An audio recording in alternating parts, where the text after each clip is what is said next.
ready for fan-driven Razorback talk? For the fans, by the fans. This is Inside the Hog Pen with your hosts, Razorback Zach and Marcus MC Carlton.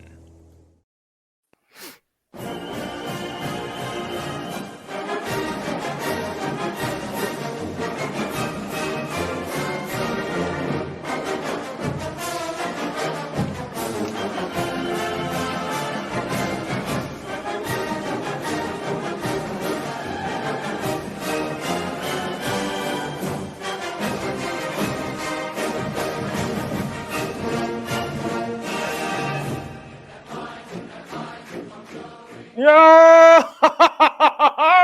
It's Wednesday night, and you know what that means. It's time for another Inside the Hog Pen. Hello, everybody. I'm your host, Razorback Zach from the Central Arkansas Hog Pen, joined by my brother, my co-host, and let's face it, the glue that holds the whole damn thing together, and he's hyped, but he's not alone in that hype. Marcus MC Carlton at the bottom of your screen, back for her third week and still rocking on the Twitter. Sarah Swish Vogel. What's up, y'all? Hey. Sarah, you're muted. Yeah, you have to unmute, huh? Sorry, I was eating ice earlier. There we go. Okay, so we have got a lot to cover, and apparently there's a football game going on down in Gainesville this weekend. But guess what? As far as we're concerned, football ain't over. We'll touch on it, but, big whoop, right? 7-3.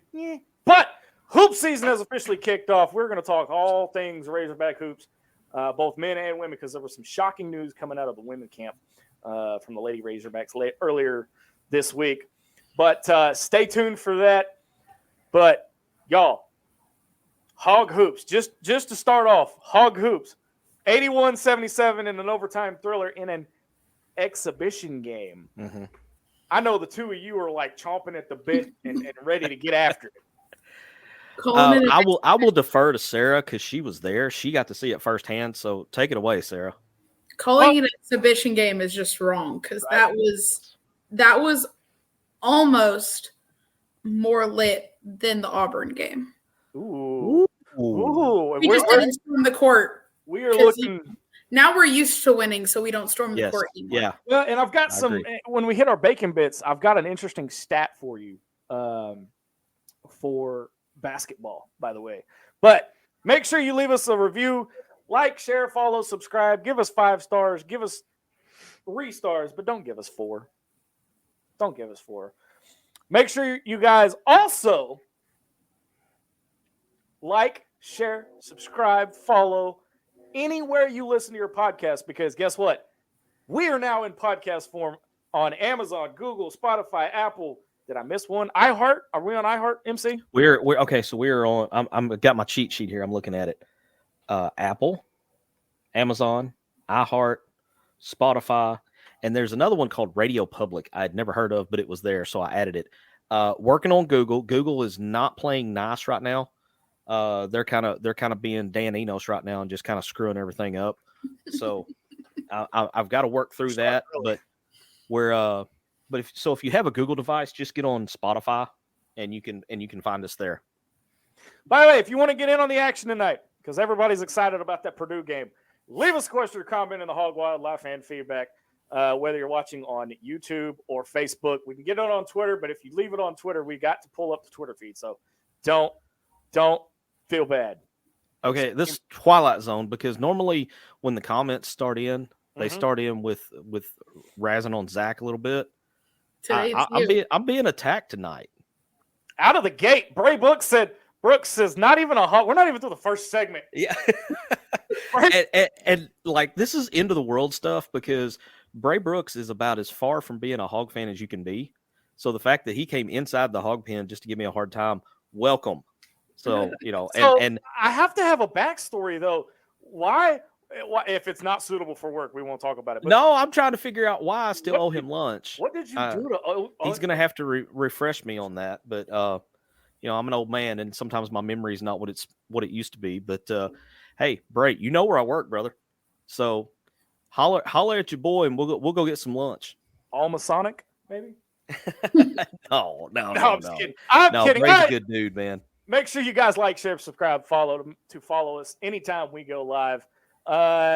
Next thing, bacon bits. All right. So now that we're transitioning more to basketball, these are now 3-pointers and not your 4 downs. Your first 2 come from football. Your first one, Ben Hill Griffin Stadium, is one of 2 SEC stadiums where Arkansas has never won. Can anyone name the other one? Sarah, can you name the other SEC stadium we have never won in? Bama. No, we talked about that one. LSU then. We've won it down in Death Valley. Not since I've been alive.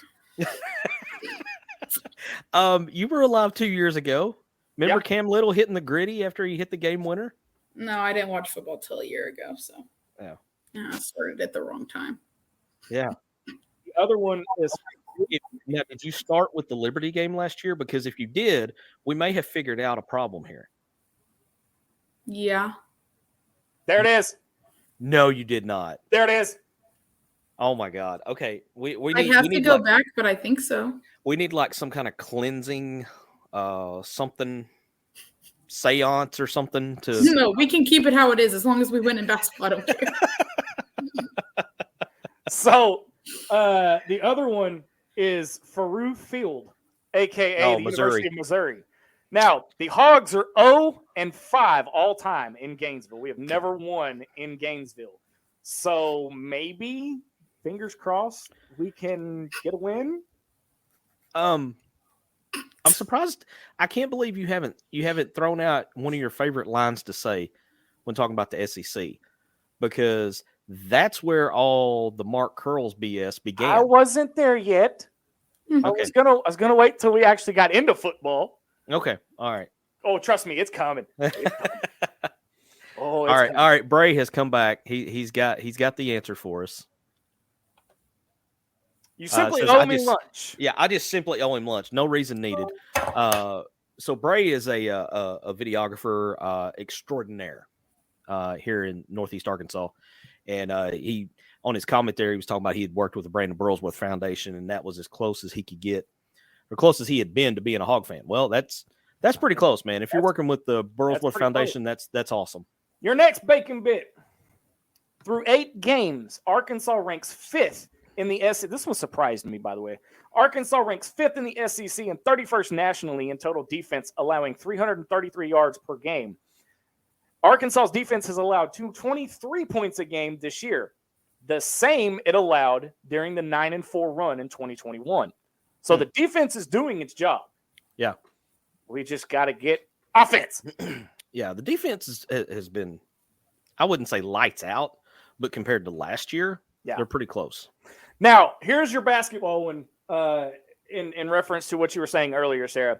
Since Eric Musselman's arrival, Arkansas leads the SEC in overall wins with 95, overall home wins with 60, third in the SEC in home wins at 27, while sitting at 11th in the NCAA total for overall wins at 95.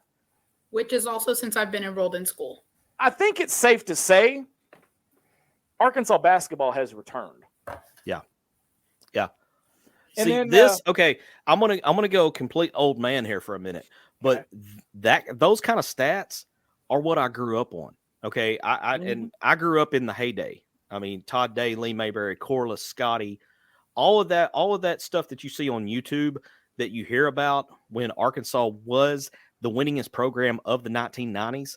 That's what I grew up on. So this to me is where basketball is supposed to be. Yeah, and then so we're going to mention it later, but soccer and volleyball are knocking it out of the freaking park. So here's a foul shot from the charity stripe for soccer. Dating back to 2016, Arkansas is 66-9-4 at Razorback Field. 10 of those 66 wins have come against ranked teams, including number 1 North Carolina in 2019. Mm-hmm. How do you like that? All right, that's going to do it for segment number 1, if I don't hit the wrong button here.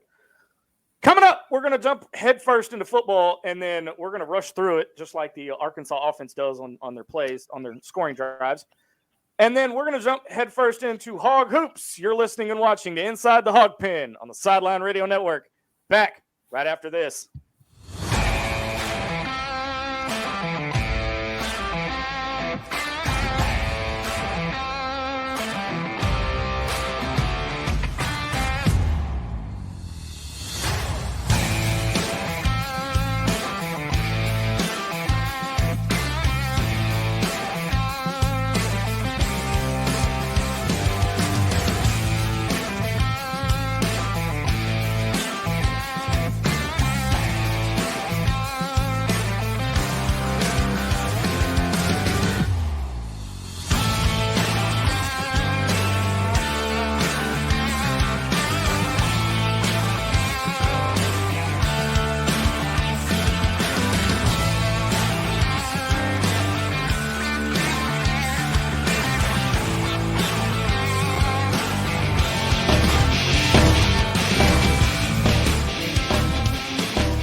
All right, welcome back to Inside the Hog Pen on the Sideline Radio Network. Razorback Zach, Marcus MC Carlton, and Sarah Swish Vogel hanging out with you on a Wednesday night. Thank you, everybody, for joining us.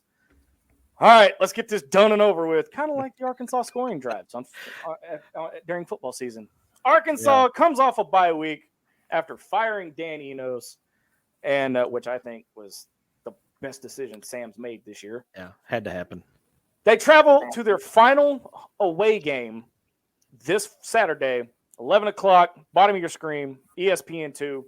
They go to Gainesville to play 5-3 Florida. Now, my question is, can we do it? Can we pull it off now that Enos is gone, now the bad blood's out? You get Kenny Guyton in. Sarah. Apparently Rocket's back. Don't steal a thunder.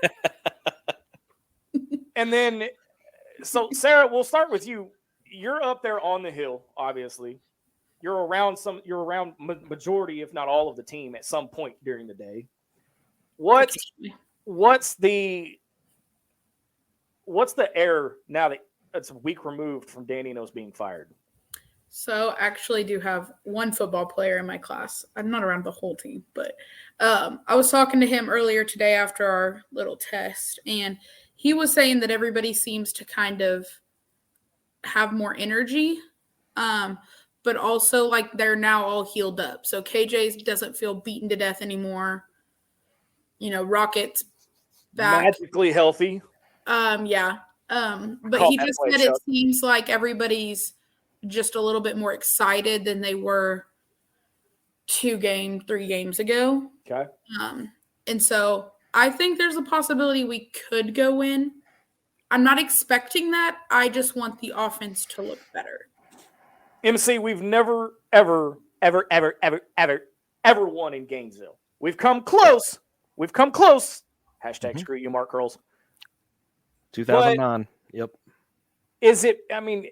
Are the cards finally lining up that we could go in? Because Florida's not all that great. They're 5-3, but they're not the Florida that we're used to seeing. Well, so they're 5-3. They're not real happy with their coach right now either. They're of course 5-3 is not living up to Florida Gator expectations. I think one of the things that plays into Arkansas's advantage is that Florida is coming off of an absolute skull dragging by Georgia. So they're going to be beat down mentally and physically coming into this game. The SEC network did them no favors by putting this game at 11 o'clock because Florida had planned a blackout. They're wearing black uniforms and had this whole thing built up, and then they get put in the 11 a.m. time slot. So that, that kind of kills all the mojo that would have went along with the whole blackout theme and all that. I still have no faith in the offensive line. You may have solved one problem by getting rid of Dan Enos and, changing up your offensive game planning, but you still got the same 5 guys playing offensive line. And that's been the biggest problem with the offense all year long. But now that begs the question, was the problem with the offensive line due to the type of scheming that was being put in place from the offense? Or is it two separate issues? Sarah, what do you think? I have no faith at all in our football team. Yeah. But if you throw 50 daggers, eventually one's going to hit the middle. I like it. There it is. So you're telling me there's a chance. Right? John Caldwell says, think the offense will look any different from Kenny and Pittman holding closed practices all week. Yes, I do. I think Well, I mean, I kind of feel like it had nowhere to go but up. So you're going to have players re-energized. You're going to have Kenny Guyton going out there. I mean, this is basically, a live audition. This is a job for him to be considered as an offensive coordinator, if not here, maybe somewhere else. He's never called plays before. He does have a good football pedigree, but this being the first time that he's called live plays in a game, I think Arkansas may start hot, just simply off of the adrenaline thing, the change. But what I want to see is mid-third quarter when it is a crucial third down. Say it's a 3rd and 6, 3rd and 7. And Arkansas comes up and they have to convert. What's going to happen there? What's going to happen? Are they going to, are they still going to have that same adrenaline they opened the game with? Or are they going to fall back into that old bad habit of, everything we've seen up to this point in the season? Well, and I think, honestly, what I want to see from this team, especially in the second half, is don't take your foot off the gas. Keep going. If you can score. Don't worry about respect and all this. They don't respect you. Well, So and why I are don't you know. why are you respecting them? Somebody said what I was going to say. As long as we don't call a shotgun on 4th and 1. Yeah, We're already doing better. John Caldwell is back when inside the Hawk band. Longtime fan of ours, by the way. So what's up, John? Hope things are well. The other deal that I find interesting, and again, y'all know me, when it comes to Razorback sports, I'm full of conspiracies, but Rocket is magically healthy again. I think I called this at some point where if you fire Dan Enos, Rocket's magically going to go, hey, I feel better. MC, you put a tweet out that the West Coast rehab is doing some major. Yeah, the out of state rehab is working miracles. Yeah, because you had Nick Smith that went out to, I think he went to L.A. He went to L.A. to get his, and then Rocket went down to Dallas. Actually, I was looking on my phone just now, if trying to figure out if Benny Hinn is still doing his Miracle Crusades, and see if maybe he had one in Dallas within the last couple of weeks or so. Because if you know that name at all, the televangelist, he'll put his hand on people and they'll fall out and suddenly they're healed of whatever ailed them. So I was trying to find out if maybe Rocket had flown his way down to Dallas just to see Benny Hinn, but that's no such luck. He wasn't in town. That's pretty fun. Let me jump over here. Loki says, so when can we start partying like it's 1994? Oh man. When? We already started. Yeah, these two have already started. Yeah. These two have already started. I'm not planning the celebration parade just yet.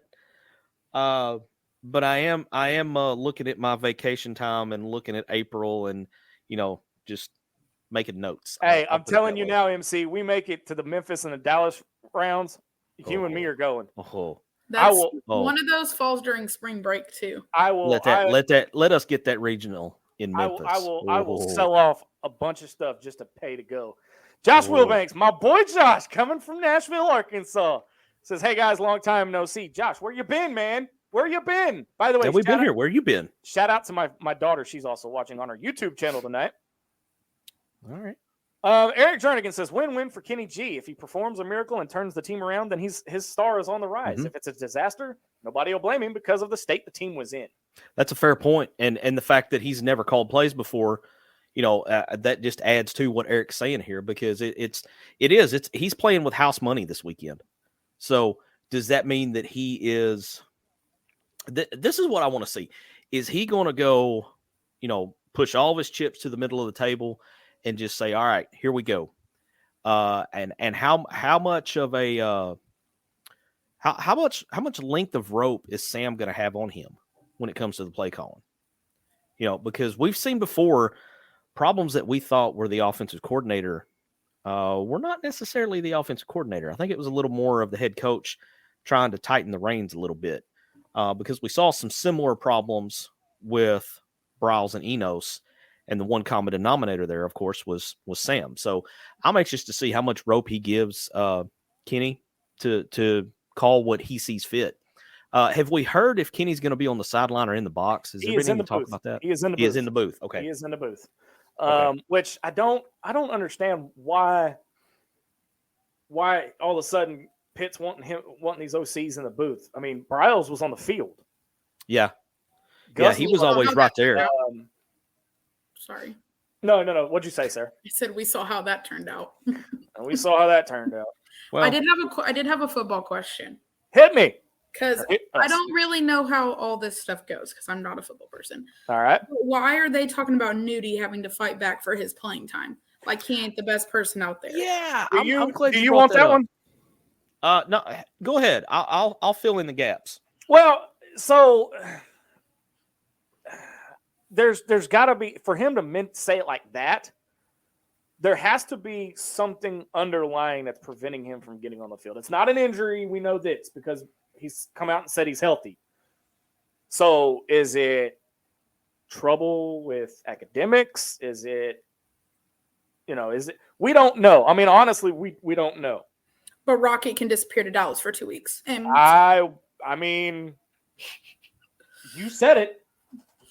So not to defend Pittman's decision, because if you saw my Twitter, you saw how I felt about his comment about Nudie having to earn his playing time back after coming off an injury.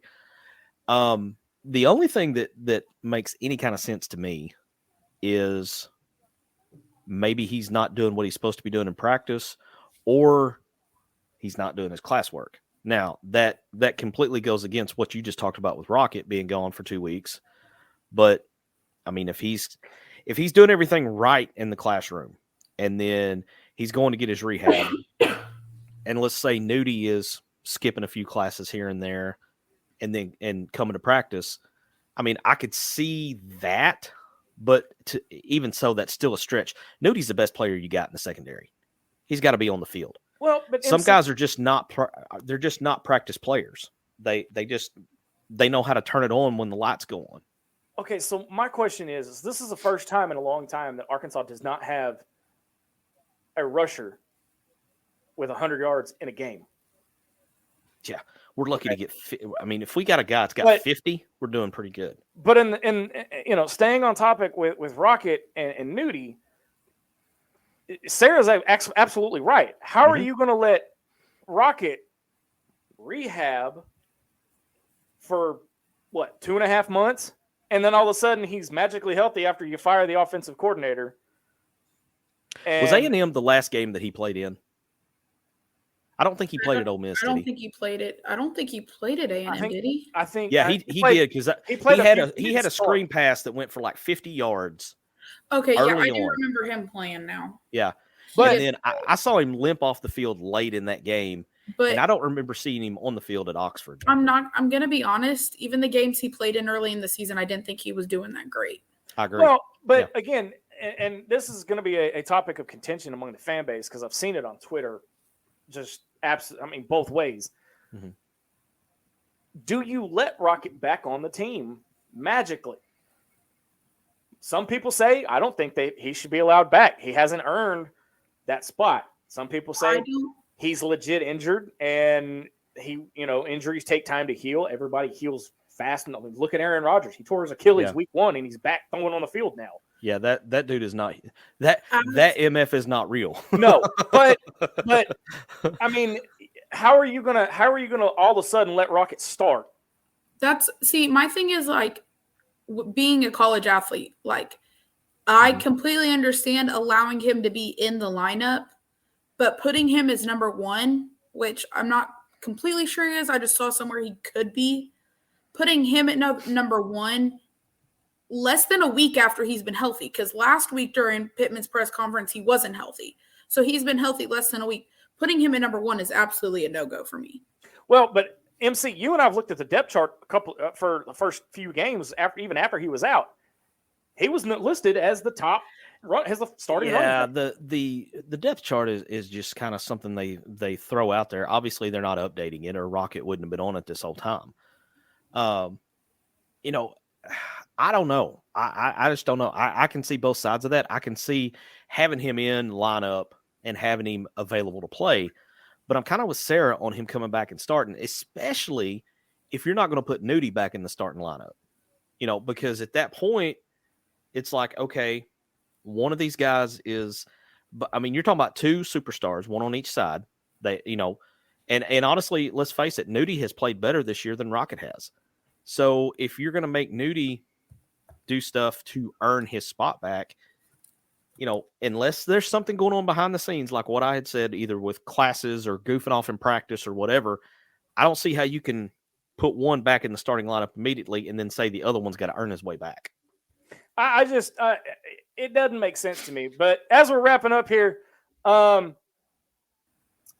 me see. Jonathan Parker says, if the offense looks better the rest of the season, does he get the job or still look at who's out there? KG was going to be on the sideline, but then he changed his mind. I did not know he was going to be at all. I thought that was a Pittman call. I didn't know that was KG. I didn't know on that either. I saw somewhere where they were still discussing it early on. Dennis Campbell says Rockets recovery flunks the smell test to me. Maybe it's legit, but not sure about that. Something about that knee management, man. Right. And then Nudie says, Jonathan Parker says, Nudie starts this week. I believe he wasn't 100% healthy from the head injury. Well, Pittman said that he was cleared to play against Mississippi State. They just didn't put him in because Nudie has to earn his way back onto the field. Which I don't understand that. Well, I almost think there's got to be something behind the scenes. Either there he's could broke also some be kind of team rule or something. We also talked about like school stuff. There could have been something, like I hate to bring it up, but like the Dixon Street incident last year. Yeah. Like Nudie could have gotten in something like that. Yeah. Not saying he got arrested or just like an incident happened. Right. We have heard about that though. I mean, maybe not. I mean, I'm not saying that's what it is. I'm just saying, I mean, in today's world of social media and all of this other junk going on, I'm pretty sure we'd have heard about it by now. Somebody would have had a snap or a TikTok or something about it. Yeah. I think. All right. I'll flash this up one more time, but we're done talking football. That's about all the football I want to talk about. Yeah. Sounds good to me. On the other side of the break, and for the rest of the show, you have my word. School is officially in session. Mm-hmm. We are talking Hog Hoops on the other side of the break. You're listening to Inside the Hog Pen on the Sideline Radio Network. Back in 60 seconds.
All right, welcome back to Inside the Hog Pen on the Sideline Radio Network. The system decided it was going to keep playing that song, apparently.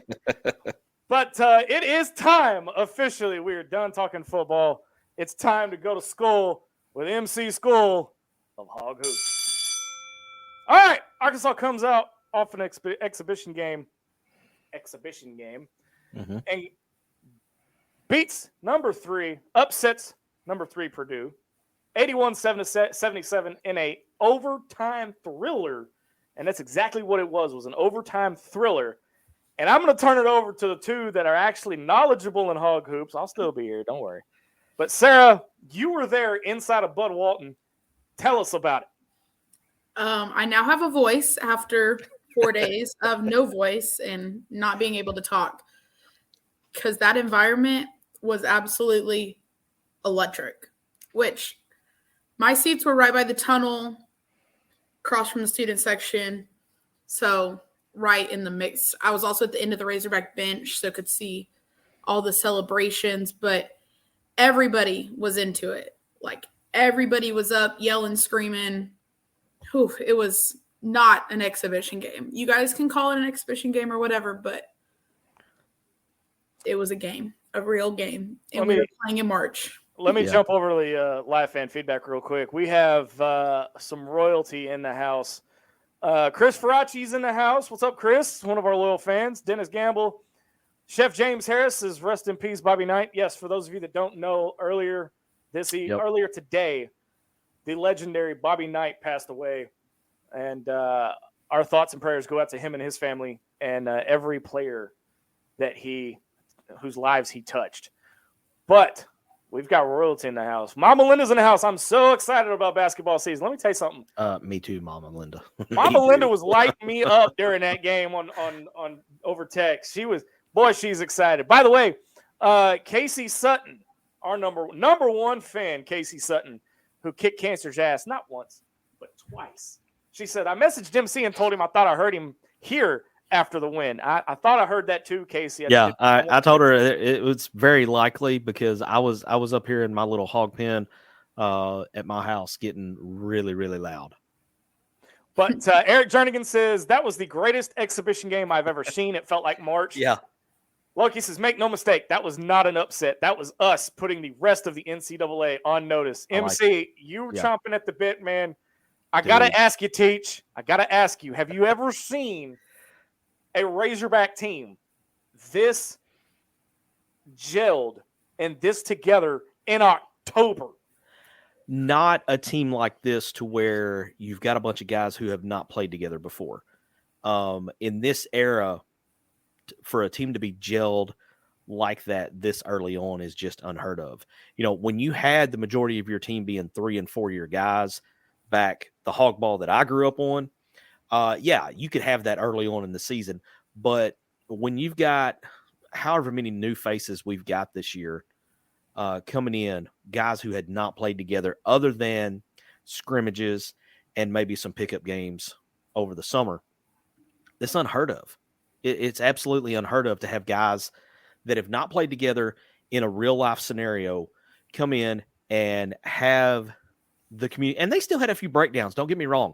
There were a couple of fast break opportunities where you could tell their timing was just a little bit off, because I remember a couple outlet passes that sailed a little bit long in the middle of a run.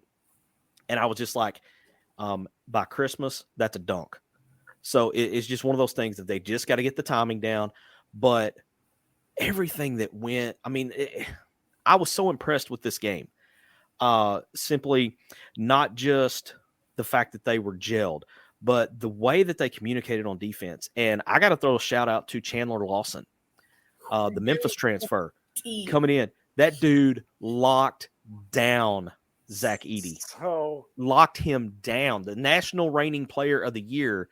And Chandler Lawson put him on lockdown. Now, if you look at the stats, it doesn't look like he put him on lockdown because he ended up with 15-9. But it was a very quiet 15-9. What I really loved to see was the fact that Chandler Lawson was fronting him, playing in front of him on defense instead of standing behind him. He was standing in front of him, putting his arm out in front of him like you're supposed to. And I lost count of how many lob passes they threw that we had backside help come over and either knock it out of bounds or knock it away to create a turnover. And that's something we didn't have last year. First off, we didn't have anybody with the IQ to, well, I'm not going to say we didn't have anybody. Most of the guys who got to play in time did not have the IQ to know when to rotate over and help. And if they did, we got burned because their guy was left open and we didn't rotate properly, long story short. The other piece of it is we didn't have anybody that would play in front last year. Everybody tried to play from behind. We gave the Big Ten a blueprint on how you defend Zach Edey. You put somebody in front of him, you have defensive help rotate from the backside or the offside of the ball. And he got in foul trouble, he got frustrated. And the Mitchell twin, which one do we still, is it Mikal that we still have? Makai. Makai. He's the high scorer. Okay. All right. She really He also always had the higher hair. Hey, I like it. Whatever That's how whatever you keep it them takes. separated. Hey, there you go. I like Makai. Gotcha. I saw some footage of Makai, and if you were just watching the game and watching the ball, you didn't see this. But when the ball was away from Edey, Makai was always bumping him to get him off his spot. Now, while that doesn't look like much, that plays a huge role in defense because it knocks him out of his rhythm. Every post player has a rhythm that they want to get into. And Sarah, you chime in on this because I imagine you played a lot more post than I did because I'm what Coach called a power guard. So I had skills of a power forward and trapped in the body of a guard. But he would knock him off of his, where he would wanted to stand and wanted to post up. Makai was just constantly bumping him, knocking him off his stance and getting him out of rhythm and frustrating him to the point where he would foul Makai. It was beautiful. It was beautiful to watch between Makai doing that, Chandler Lawson fronting, and us having the backside help on defense. It was a beautiful, beautiful thing to watch. The help, especially because that was one thing that I probably punched too many chairs at Bud Walton last year because of. Because it'd be such an obvious play that they were going to lob to the post or like you knew a drive was coming and no one would be in help. And it drove me insane. And maybe that's shout out to my high school coach, Coach Hunsucker. That is something that like I literally got sat on the bench for. Mm-hmm. If you weren't in help side once, you're done. See you later. Yeah. So to watch that happen in college was driving me nuts. The Purdue game, getting to watch a good defense rotate, move, and then which I will say Eddie, however you say his name, had a lot of points because when the help side did come over, that kind of, I call it like a gnat, like slapping around. Yep. A lot of guys aren't realizing, and so there were fouls, and then he was on the foul line. Yeah. But a lot of that'll get cleaned up. But to see them be kind of scrappy, Devo diving into a dude like twice his size. Oh my God. Yeah. I think it was the third quarter. Yeah. Maybe, we don't play quarters, it's halves, but but it was the equivalent of the third quarter. Yeah. He literally took in an exhibition game, that kind of effort, intensity, the whole game was just even guys who I think expected playing time, like Davenport on the bench, the way they cared, it sounds about it, the way they cheered and they all care for each other. Davenport in Brazil, when they weren't in, were literally on the court cheering for the players, running out there, hyping them up, especially when they got Edey to foul. There was one time Musselman shoved Davenport back into the bench because he was so excited. I remember seeing that one during the game. Yeah. Going back to Chandler Lawson, MC, I'd like to call out a certain Memphis fan. I have a text from him that says, "Good luck with Chandler Lawson. He was not good at Memphis." To him, I say, haha. Here's what I say to that. # coaching matters. You better believe it. No, # catch us in the Final Four, baby. So I will say, right.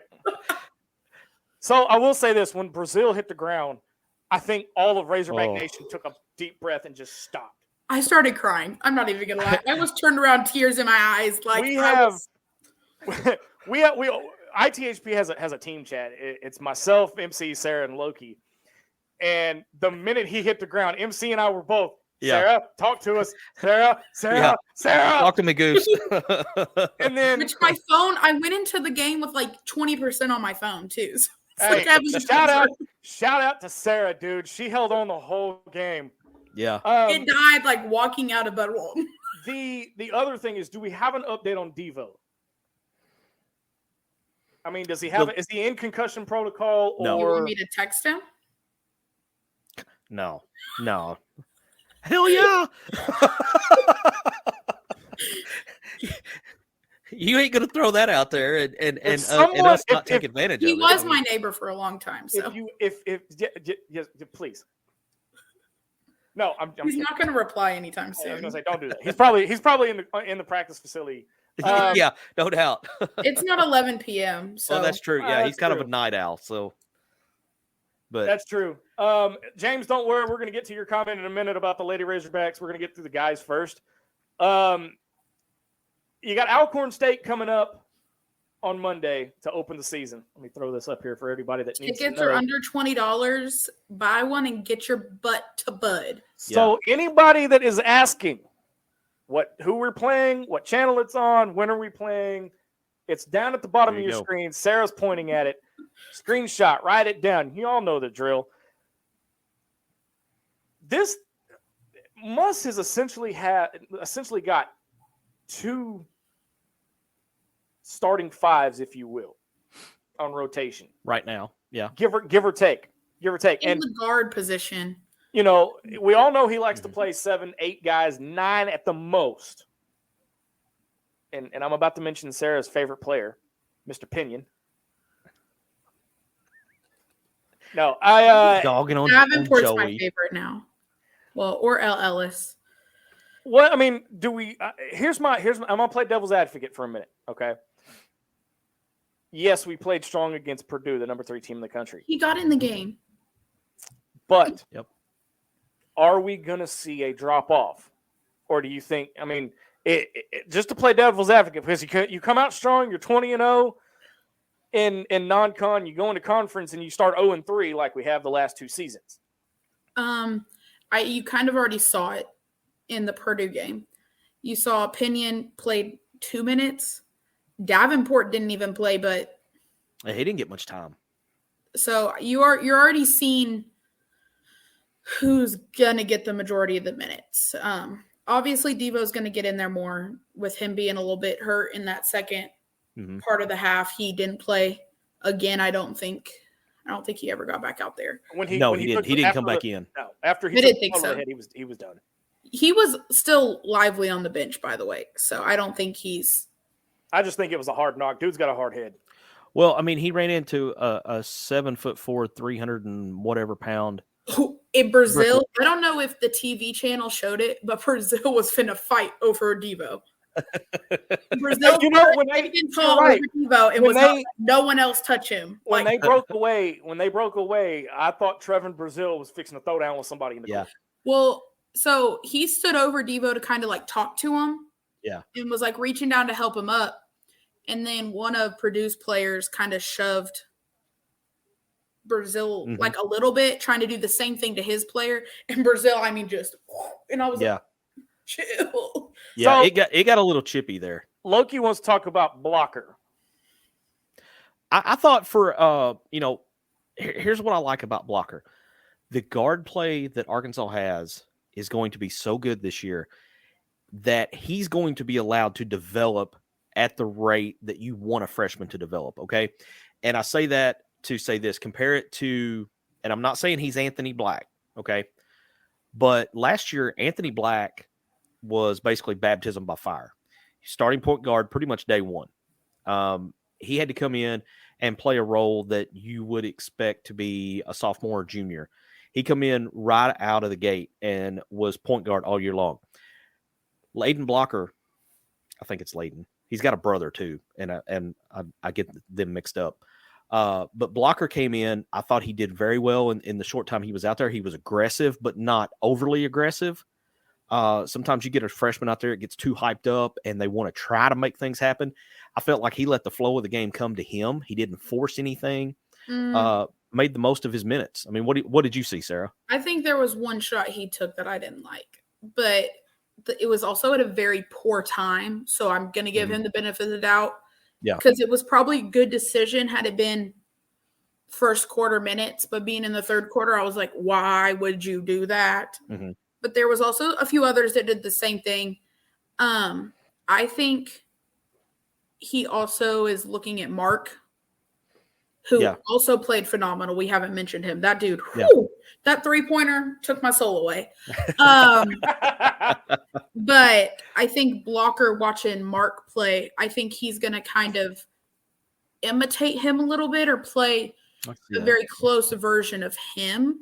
Mm-hmm. And I saw that a lot in the game as they were kind of doing the same parts of the plays. And so I think he has a great role models ahead of him. What did you think about L. Ellis? L. Ellis, Tremont Mark. I have so many comments about them. They were so good. I think L. Ellis is him. I think he's him. Both of them, I don't know.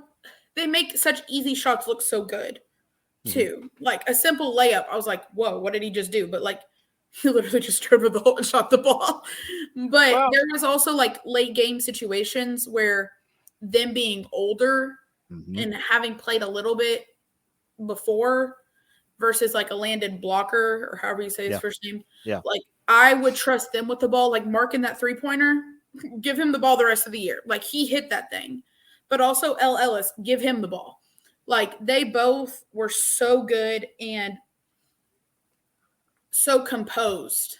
Yes. Even after he hit that 3, which not to dog on Brazil, but Brazil always does some kind of kind of thing. Nothing from Mark. He ran back, play defense. Yep. Simple. And, I like a little bit of showy stuff, but also women's teams don't do that a lot, which that's changing. But so seeing him truly just get back and play was a huge thing for me. Yeah, I like that. I mean, I don't mind the showiness if you do it at the right time. That was a time where you just get your head down, you get back, and you play defense. Yeah. And I love to see that. And the other thing that I really like to see, you touched on this about L. Ellis and Mark both staying very composed. You saw no panic when this game got down to a minute left in regulation, and again a minute left in overtime. You never saw anybody. I never sensed any nervousness from the guys. They, and I can't say that about last year's team. Now, I loved last year's team. I love Anthony Black. I love Jordan Walsh, those guys. But these guys, you can tell these guys have been in this situation before. They were more nervous about Musselman getting kicked out. I'm going to be completely honest. I can see that because Davenport at one point was holding the belt loop to his pants. The refs in this game, was Mark Curls calling this game? I mean, what the hell? Well, no, it was okay. So it was the first game for them. Blind? Wasn't Helen Keller blind? Yes. Yeah. That's who was on the court. Blind and deaf. Blind and deaf. I mean, Ray Charles, Stevie Wonder. Brad Staten. I'll cut them a little slack because it was their first game too. So, yes, write it down, timestamp it. MC cutting the officials some slack. No, those guys left last year. That one guy is the ref. We're not going to play this game. Little bald head. No, MC, we're not going to play this game. We're not ref last year. No. Brad Staten finally found his way. Apparently, Air Force doesn't know they're up from their down, but he says, "Hello from Colorado. Spent time in Branson, Missouri this past weekend." See, I'm sorry. He's from Colorado. Ended up in Missouri. So, Air Force, up is north. Just remember that, Brad. He says, "I love it when they don't showboat. I always love when they act like they've done it before. No big deal." I mean, and he says goes for all sports. I like a little bit of swagger. I like a little bit, but again, it's a timing thing. You got to know when to do it. There's a time and place. And which refs to do it in front of, because I don't want no technicals this year. Right. That lose a game. Yeah, I don't want a technical for doing this. Okay. Right. So I was glancing at Twitter while y'all were talking hoops, and I came across a screenshot from a third-party ticket seller. Gosh. Yeah, I saw this. I don't know which one it is, but section 119 inside of Bud Walton, row 13, row M, row H, row D. Sarah, you kind of know where that is and what that is, right? Yes. Row 13 goes for $1,700. Row M goes for $2,160. Row H, $2,729. And row D, $2,900 for one ticket. I mean, who's going to pay that? That's right behind the visitor bench. I'll pay that to give them hell. I was gonna say, MC, you and I would probably pay that if we had. I had the money. Actually, I rephrase that. I would never sit in that area because then you're blocked by them.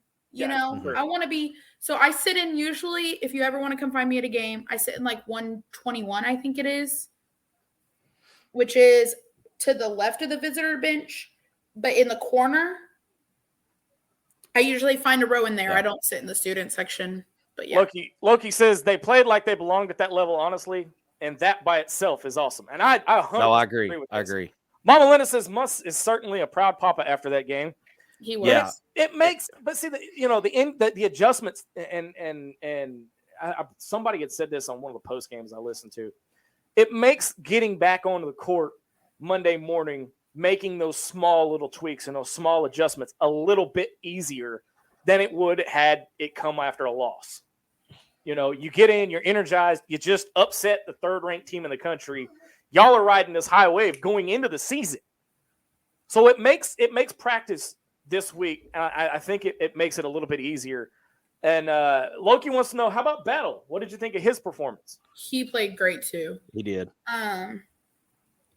Just it's so hard. There's so many good players that and none of them had, I don't think a single person had 20 plus points.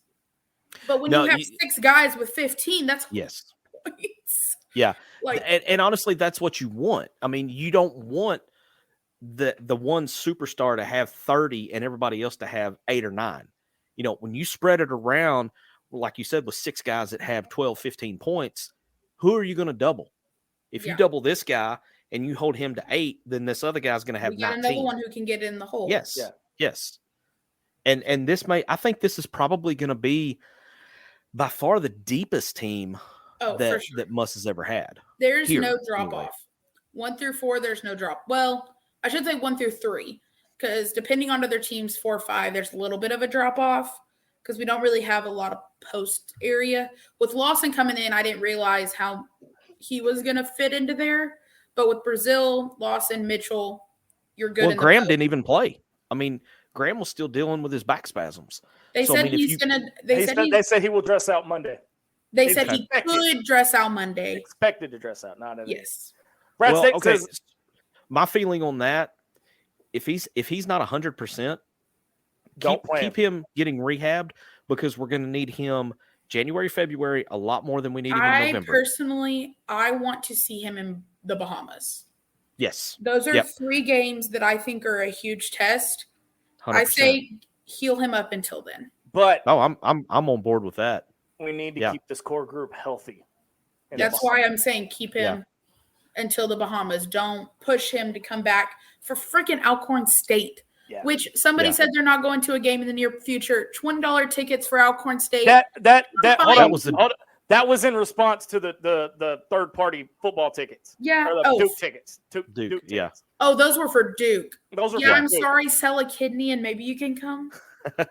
Richard Wright I'm going on my $100 student ticket that I paid for the entire year. So. Right. Richard Wright finding us. He said he was listening to Pittman on the Hog Show. He said he just got here. Sad about football season, but I never, ever lose faith. Richard, you may be the last hope. You may be the last hope for Razorback all those Nation. And him sitting at the catfish hole. Oh, by the way, y'all, speaking of last hope, I have my hat on backwards again this week. Hopefully that doesn't deter us from being the worst fan base in the country. And Josh Wilbanks says that Nolan even says Muss could go all the way this year. Nolan is a big fan of Muss, and that's saying something. Yeah.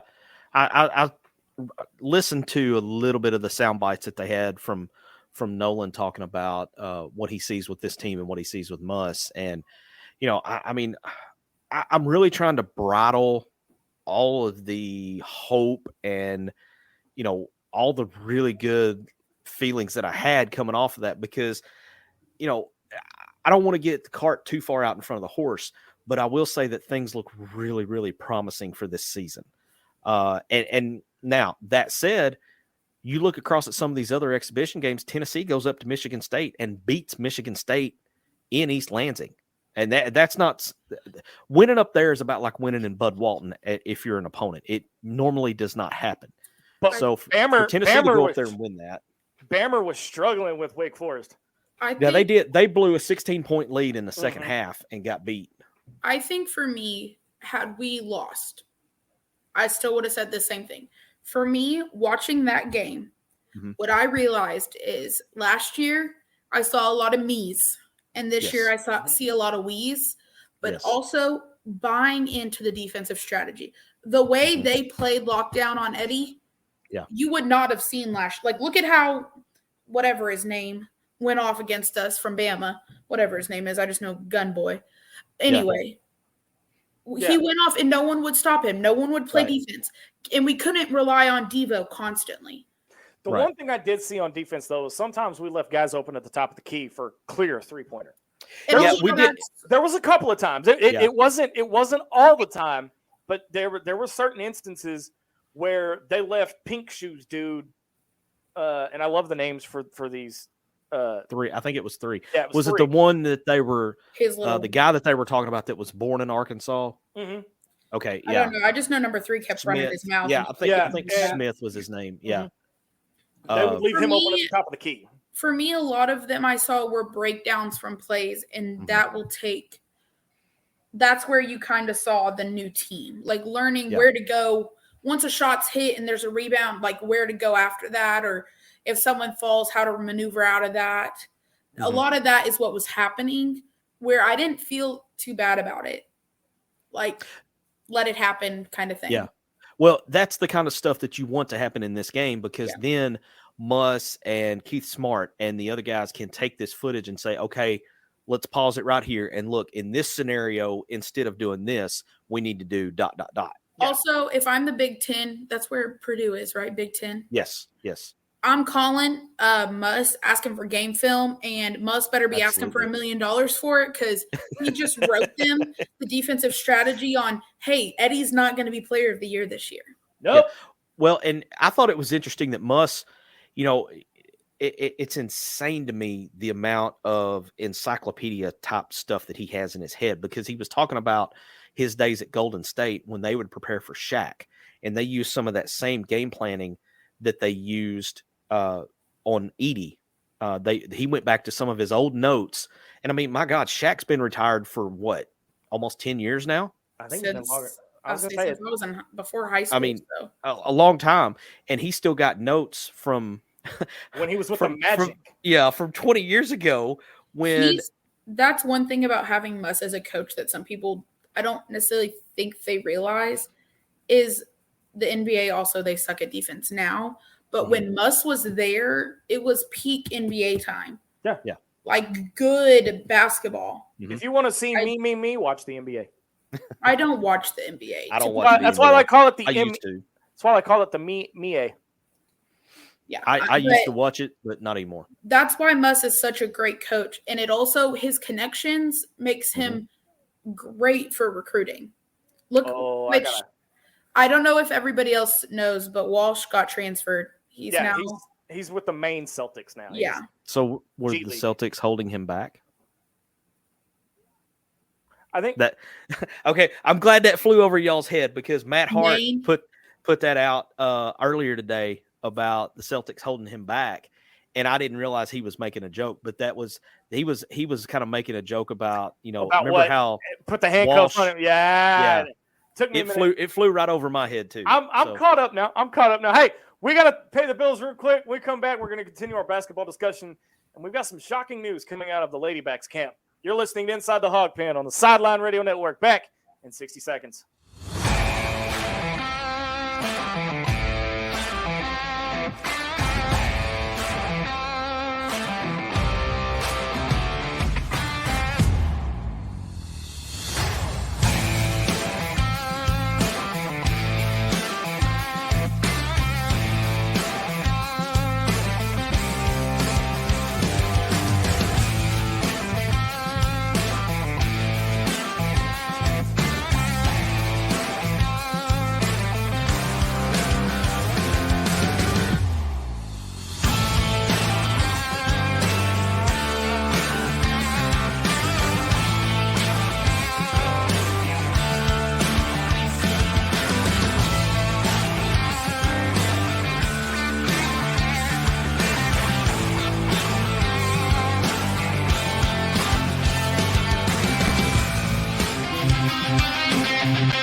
All right, welcome back to Inside the Hog Pen on the Sideline Radio Network. Razorback Zach, Marcus, MC Carlton, and Sarah Swish Vogel hanging out with you tonight on a Wednesday night. I don't know about y'all, but I have the World Series Game 5 on my TV here in the Hog Pen, and I'm hoping my Rangers pull it out. But let's get back to Hog Hoops for a minute. Big expectations coming from the men's side, but on the women's side, we're 7 days away from opening the season, and all of a sudden you hear that Jersey Wolfenberger has entered the transfer portal. Now, technically, MC, she can't actually enter the portal now until March, right? So is she? Well, she can declare, but she can't really enter it until it opens. It's around spring break, like March 18th or something. So if you can enter it on like special terms too. So like she's basically in it, but can't be contacted. Yes. Until. Okay. Yeah, she can't be recruited. My whole thing is this. Why? I mean, this is 7 days before the. I think it's smart personally. So why is that? She got to see, like they went overseas and played this summer. Mm-hmm. She got to see practice a little bit. She knows she's being pushed out. Go ahead and sit out this year. Finish a year at this school that's probably paid for. I don't know how that works out. But then her new school, she now has 2 years instead of wasting a year here, and then she'd only have 1 year.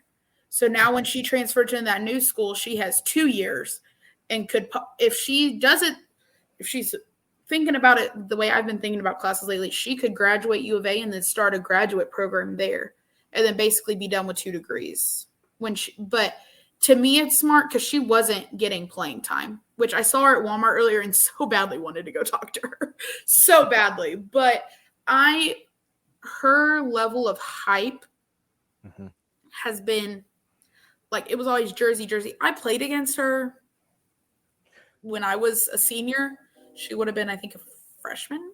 So let me ask you this.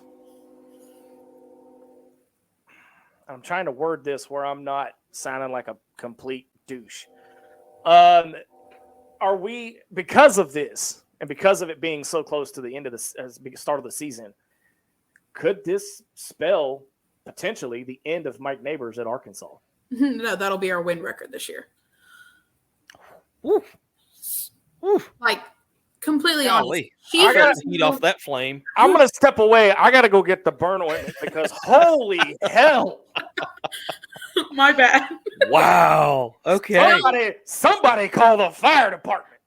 Someone said I threw shade at, I don't mean to throw shade at Jersey. Like, she genuinely just wasn't, which it could be. She had not lived up to the hype. And we also talked about this earlier with someone telling you Lawson sucks.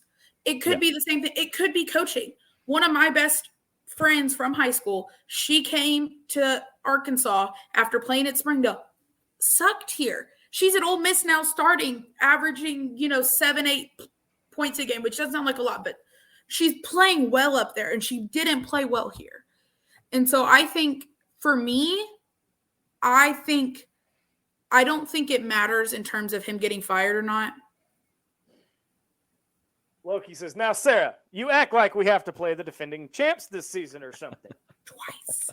I think we have to play them twice. Yeah, I think but it's a home and home. Again, he's making millions of dollars, okay? And the best we've done is the Sweet 16 and the NIT and the WNIT in the first round of the NCAA tournament. I was honestly surprised he wasn't gone last year. What? I mean, he's going to end up having to make an Elite Eight run in the big dance if he's going to save his job. At least make it. Shoot. Well, but again, I don't think that's enough this year. I'm saying I just want us to at least make it. I think if you see him get second round this year, Sweet 16, he's going to save his job.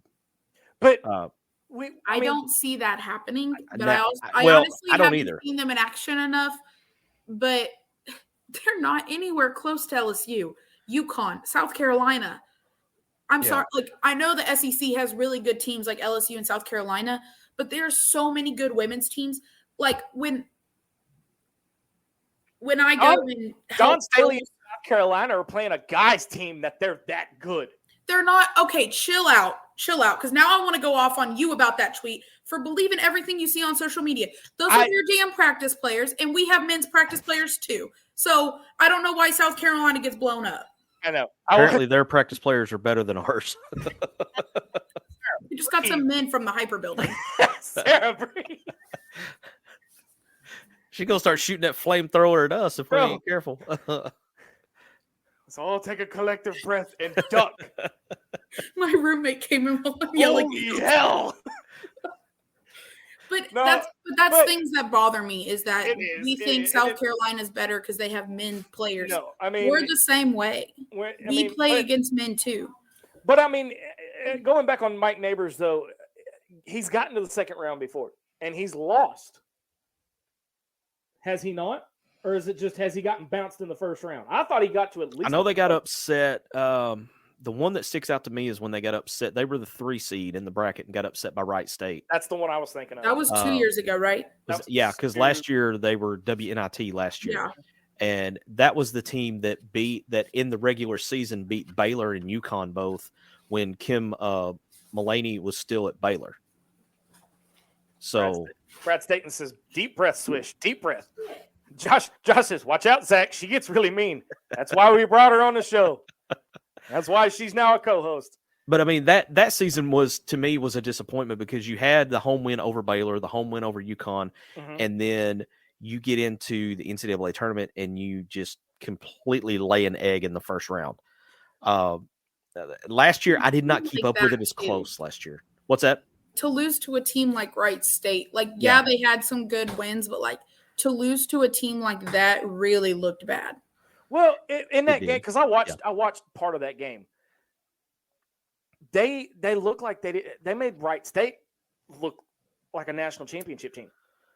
Well, I mean, and how many times in the NCAA tournament, how many times have we seen that? You let a team that is playing a little bit over their head, you let them hang around, you let them build confidence, and then as it gets late into the game, the team who's supposed to win gets tight and they start making mistakes.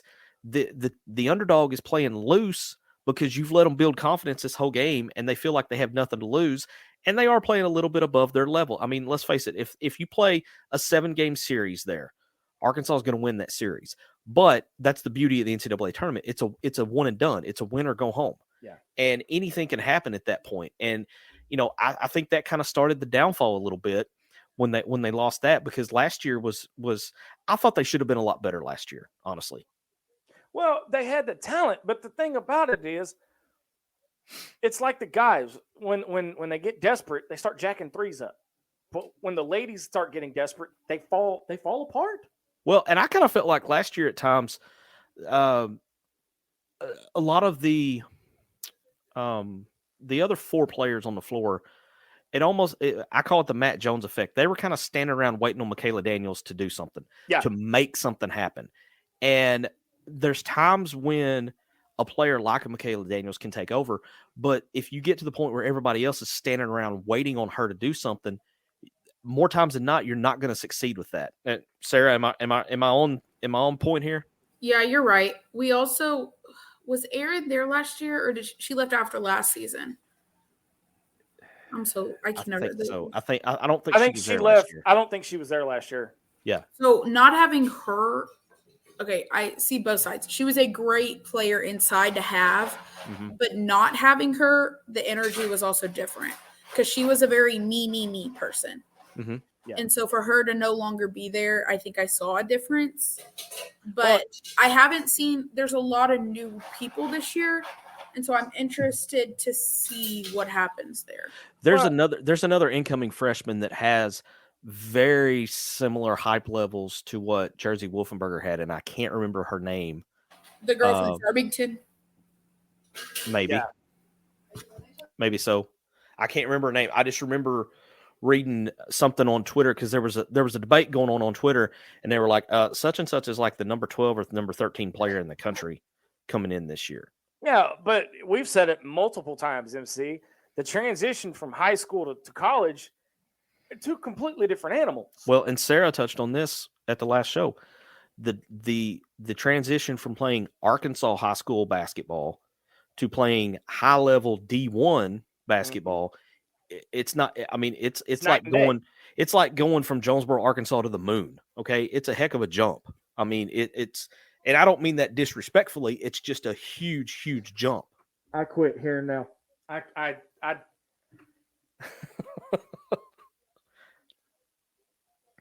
Well, Bert, damn Sam it, Sam. Jones. Come on, man. Way to bring this show to a grinding freaking halt. Well, and then is Sasha back this year? Sasha's back. Okay. Which I hope she's healthy. I hope so too. I've played her for a really long time, like since we were kids, and I just genuinely hope she is okay. I hope they didn't like push her into coming back. Like I genuinely want her to be healthy. Yeah. Yeah, and that's one that I really, you take the Healthline story out of it. I just want to see her succeed just simply because she is, I'm selfish here. She's homegrown. She went away. She went to, I think it was Oregon State, whatever reason it didn't work out. She comes back home, gets a change of scenery. And, I felt like it was started, things were kind of starting to come together for her. And then the medical issues happened and took her away from the game. What was her medical issue? If you don't know? She was basically like having some, is that endoscopic? Like her stomach, like she was basically constantly sick. I'm also going to move upstairs because my roommate's going to have some people over. So I'll be back. We'll walk through while Sarah's getting readjusted there. As far as Mike Neighbors, I would hate to see him lose his job, but I think he is coaching for his job this year. He's another one of these. He's one of the hometown guys. He's a native Arkansan. He was a huge Arkansas fan before he got the job. But for whatever reason, the success he had at Washington with the Final Four team and some of the other great NCAA tournament teams he had there, it just hasn't translated for whatever reason. And it's not like Pac-12 women's basketball is trash. I mean, you've got some good teams out there that are historically good. Stanford being the one that comes to mind right off the top of my head. Yeah. He took Washington to the Final Four. And when that hire was made, I liked the hire when it was made. I thought he was going to be a good one to come in. The program was in a mess with Jimmy Dykes, but you bring in a Final Four winning coach or a coach that had taken a team to the Final Four. Dykes had no business being a head coach. Look, I could do an entire show about the debacle that was Jimmy Dykes era. Loki, make a note. We can do this a YouTube exclusive. I mean, Sarah and I could do. We might do. And now we're on Spotify with the podcast. They have this subscription thing where people can have paid content. That might be that's one of like our making paid. Zach a basketball coach in college. You know what? She's not wrong. Let's not insult Zach that way. Oh no. I mean, she's not entirely wrong. Hey, couple of notes. Before we continue our discussion real quick, today is the last day to renew your baseball season tickets. So if you guys want season tickets to the Omaha Hogs, today is the last day to do it. The second one, make sure you guys set your clocks back tonight. Not tonight. Not tonight, this weekend. Sorry. This weekend. Yeah. This weekend. Yeah. Move your clock back from happiness and sunshine to misery and darkness. We're in the midst of football season. And come party in the hog pen with me. Oh, there you go. I thought we already set it back to darkness because we're in the midst of football season. Well, for 4 more games, we are. All right. David. Yeah, go ahead and tackle very true. David, I'm going to need a pronunciation key for your name, buddy. I don't want to butcher that. But he says, seems when I watch the Ladybacks during timeouts, my neighbors would be walking around and letting assistant coaches in the huddle instead of him in their coaching. Yeah, I've seen that as well. He's not the only coach I've seen that from, though. But I've seen Muss do that a few times. Yeah, Muss has done that a time or two.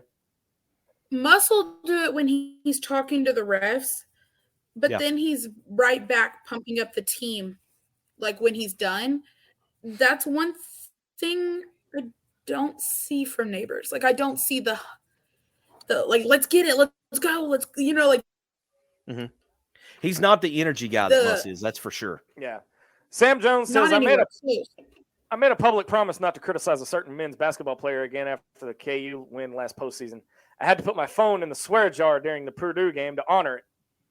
Well, now I can't. We'll have no Devo blasphemy in here, okay? We won't have it.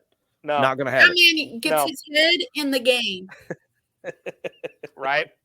That's a high school Brad, reference for anybody who's younger than me. There's that pop shot to the Army. He's finally came up with a comeback from my Air Force burn a few minutes ago. Hey, let's switch gears as we're wrapping up the show. And how about them Hogs, man? The volleyball team and the soccer team. Soccer team 10th in the nation, and they win 4-0, moving on to the next round of the SEC tournament. And that was a huge win. That was a huge win because Auburn was the only one who beat us in the regular season too. So retribution, baby, retribution. And then volleyball is doing really well too. I don't have the stats. Are they playing tonight? Is volleyball? Yeah, playing tonight? Volleyball's on now. Okay, that's what they're ranked number 9 right now. So I mean, here's the thing, y'all. Just because football's bad doesn't mean the entire athletic department is bad. No, let's fire Hunter Yurachek, right? Yeah, let's fire Hunter Yurachek when you've got a top 10 volleyball team, a top 10 soccer team. Your track teams just won another SEC championship. Okay, so volleyball, I got to break in here. Sorry. Yeah, no, go ahead. They lost tonight to Georgia in 3 straight sets. Damn. They will be, let's see, Sunday they'll be back at Barnhill. I don't know who they play but Kevin Trainer just put that out. He had quote tweeted the actual volleyball account with the score and just said, "Not our night. Time to get home and get back on track Sunday at Barnhill. We'll be good to be home." We've been gone for a while. Yeah. We've been gone. I don't know. Those girls got to be hurting. Yeah, but no, go ahead, MC. No, I was just going to say. I mean, volleyball went on a stretch there about like football did with, I think it was like 6 weeks away. It wasn't quite as long as football had, but they had 4 games that they were in a row that they were away from home, I think. I don't know. It was a bunch. I think we're at like 6 now. Mississippi State. They play Mississippi State in Barnhill. Thank you, Loki. Loki coming in clutch. He's our producer and our statistician for Inside the Hog Pen. Lastly, I mean, wrapping it up, dude. Hold on, I gotta get this in from Josh. What did I do, Josh? Oh my goodness, man! It's just Torch MC night. I've been getting. We didn't even put up the majority of the comments. Let me talk to you. You're also in the worst part of the state. You're in the worst part of the state. I mean, that I can't help that. That is, I was born here, so this is all I know. Zach, are we also going to cover the e-gaming team to avoid discussing football? Possibly. If we lose again this weekend, if we lose to Florida this week, dude, I will pull out all the stops and just start talking. If we lose to FIU, I'm done. That's the one. I will never go to a football game ever again. Because that's the only game I'm attending the rest of the year. Very true. Final thoughts as we're wrapping up here tonight. MC, I've been teasing it for a while, but our Manning cast is starting to shape up, is it not? I mean, we're going to do some testing here. Yeah, we're going to do some testing. We're probably going to test it out on privately test it out Monday night with Alcorn State. And then if I'm telling you, if we get this delay thing figured out, it's going to be fun. Well, it'll be fun. I'm just going to have to. I know how to fix the delay. Both of y'all come to Bud Walton. Well, sell your kidneys and come to Bud Walton for Duke. I mean, if I'm going to do that, if I'm selling a kidney, it's for the Duke game. It ain't for Alcorn State. It's for the Duke game. It's for the Duke game. But wow. We're pulling it, by the way, for the Duke game. We're pulling out all the stops. Man, that's good. If y'all want to come to Alcorn State, I'll buy your ticket. There will be a special pregame coverage of Arkansas Duke that week. But you said that week. Okay, because Sarah will be incognito before the game. we did like just a quick 30-second hit from Sarah. She froze. She froze. We almost made it through. I have so many stories about post show about last weekend because it got. We were lit for the Purdue game. There we go. Hey, there's more stuff for the paid subscription content right there. So hey, y'all make sure subscribe to our podcast because you never know what's going to pop up there. Even we've been talking about doing a behind the scenes show. Anytime someone says paid content, Anytime Sarah, Sarah no, says we're- paid no, for, wait. Not You're not OF starting. stuff. No, if you start on OnlyFans, Only that's Hogs. exploitation. only Yeah, Hogs. Only Hog. there we go. Hey, Only Hog. there you go. I like it. Yes, we may have something Loki said not to tempt him. there. I mean, hey, our producer, dude, he spits out all kinds of ideas. By the way, we may have an article or two in the next couple of weeks. Oh wow. So y'all stay tuned for it. But wrapping it up, I mean, all in all, Arkansas is not in a bad spot overall athletically, if you guys think about it. No, things are good. I mean, football's down, but hopefully they'll get things turned around. We could talk about will Sam or won't Sam come back? I don't think we're to that point yet. If we don't make a bowl game, I mean, right now there's still hope to hold on to. There's that hope of holding on to the fact that they're going to win out. I don't think it's going to happen, but it is mathematically possible for them to win out and, end up at like the Birmingham Bowl or some kind of, whatever. But I mean, you could always go to the Rob Gronkowski LA Bowl. I mean, yeah, you get the Jimmy Kimmel Cheez-It Bowl. Right. But no, they're going to end up 4-8. I mean, let's just call it what it Arkansas is. Razorbacks, we ain't making it bowl. That's pretty funny. No, I mean, there's so you're saying there's a chance, right, MC? Yeah, exactly. There's a chance. It all kicks off 11 a.m. Saturday morning. Oof, that's gonna be an no. Just get us to 3 Monday p.m. night. We got a 3 p.m. game. We did. Yeah. Next week, Auburn, 3 p.m. I will be there on the sidelines. Be looking for me. Hey, I gotta say this real quick. The one game I choose to work, you don't text me and tell me you're coming. I told you I was. I gotta throw this in there because with the plethora of 11 a.m. games, in the last 10 years, Arkansas has played 35 11 a.m. games. Anybody want to guess how many of those they've won? Wait, don't tell me. 30. So 35 total, right? 35 total 10. in the last 10 years. I'll go 10. Close. Sarah, you have a guess? 5. 11. They're 11 and 24 in the last 10 years in 11 a.m. games. Oh, wow. So there you go. If you want to make a little wager on the game, that's a stat that might play into your decision making. We do not condone betting of any kind here on Inside the Hog. For entertainment purposes only. If you want to throw a little, chump change our way for helping you out, go for it. We'll take donations. We've also, like we said, never won at Florida. So right? Yeah, never. Screw you, Mark Curls. I love football, but why be miserable when there are so many other sports we are kicking ass in? That's coming from Loki. Point. See, the only people who are miserable are the ones not on the hill living life. Just get me to Monday. Monday, dude. Monday, it all goes down. Yeah. The losses from the football team go away. Hog Hoops is officially back, and we begin our march.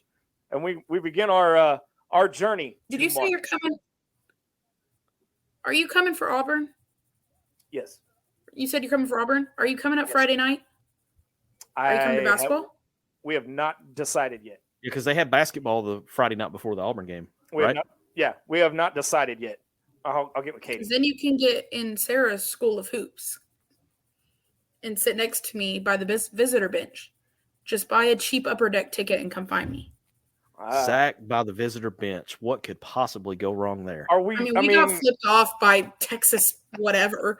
Are we sure that's safe for me? I mean, I don't hold the. Here's the thing. Kanan Sandy may be the number one Arkansas fan, but I don't hold the title of loudest mouth in the fan base for nothing. All right. You haven't been next to me or MC during a basketball game. I cannot wait. Yeah, I'm telling y'all now, I cannot wait for the day I watch a game with MC. I am like, I have heard so much. Monday night is going to be so much fun. I may spend the whole show just dying laughing. Just by watching MC. I'm about to go buy you a ticket right now. I will talk to Katie and see if we can. I will buy her a hotel ticket if room. they're cheap enough. I will talk to Katie about getting a hotel room up in Fayetteville Friday night. You don't even. I got a giant ass couch downstairs. There you go. Like I said, I'll talk to the boss lady, see what she says. But y'all, it's time we say goodnight. It's been a good one, man. It's been a good one. Time to say goodnight. Next week, same bat time, same bat channel. For Marcus MC. Carlton and Sarah Swish Vogel, I'm Razorback Zach. You have been watching an all-new episode of Inside the Hog Pen. Until next time, so long, everybody.